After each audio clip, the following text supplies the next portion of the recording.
Hello and welcome to Kabbalah Revealed. I'm Tony Koznak.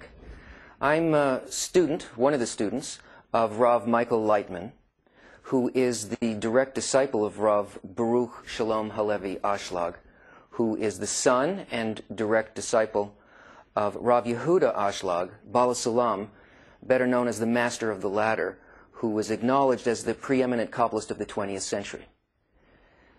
I give you those credentials because there is such a thing as a teaching lineage within Kabbalah, and what we are going to speak about is authentic Kabbalah.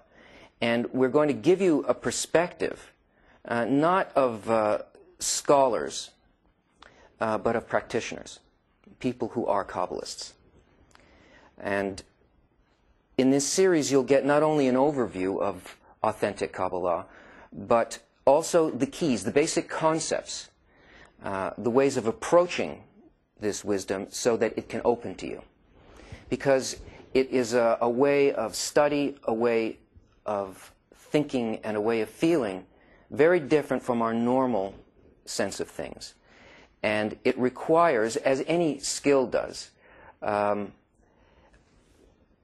mastery of the basics. And in our series of 20 or so lessons, we will cover all of the ones that are important for you to know. But let's start with an overview of Kabbalah, because there's a great deal of confusion about it. There's a lot of information about Kabbalah out there. There are, I think, maybe 1,000 books a year are published on the subject, and almost none of them have anything to do at all with Kabbalah. They're just some kind of a mishmash of people's imaginations of what they think it could be, what it should be, their intuition, their imagination. And it's not their fault. There's a great longing to know what Kabbalah actually is, because there is a sensation that it's important, that it's powerful, and that it has a grasp of something that is hidden in this world. It's called a hidden science for 3 reasons. 1, it has been purposely hidden by the practitioners of Kabbalah themselves, by the Kabbalists. Kabbalah started 4,000 years ago with Abraham, around the year 1947, 1948, before the Common Era. And for that period of time, 2,000 years until the beginning of the Common Era, the destruction of the Second Temple, it was not hidden. It was widely taught. You know the stories of Abraham sitting in the door of his tent and welcoming travelers to come and he would show his hospitality. Well, what he was actually doing was he was feeding them and he was teaching them about the wisdom of Kabbalah. And the type of souls that lived at that time in this world were a little bit more refined than the souls that live now, and they understood it more naturally. But something occurred at the beginning of the Common Era, at the destruction of the temple, that made it impossible for people of that generation and for the 2,000 years that followed to really understand anything in Kabbalah. That's the point at which religions appeared.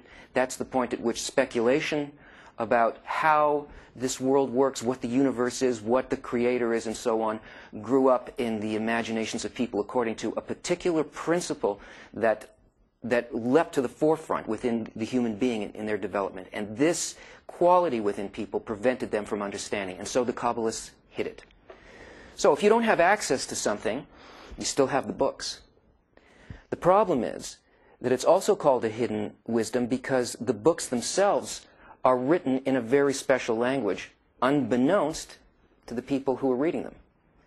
All the books of Kabbalah are written in a language called language of branches, in which they use words from our world, objects, cup, book, table, family, travels, wars, all of these things that you see in the 5 books of Moses and all the other Kabbalistic books, but they're not speaking of anything in this world. Not a single word of any Kabbalistic book is referring to anything in this world. It only refers to the forces above which create and sustain the things that appear in this world. And so the Kabbalists used a special language that would indicate that what they were really speaking about. And only a student who had attained a certain wisdom would be able to understand and hear it that way. Now, you have to understand that the world that we live in is not a world of causes. It's a world of outcomes. There is nothing that we do in this world that has any effect whatsoever on the upper world where our source comes from, where the things that we see in this world take their roots. No physical action has any effect on it. And that's why any of the things that we do in order to solve our problems here in this world have any effect whatsoever on their outcome. Only a connection to the roots, to the causal level of things, can have any effect whatsoever. And this is what Kabbalah deals with. Our reality as a whole is structured in such a way that there is a world that exists above, so to speak, and a world that exists below. And the language of branches points to what exists in the world below.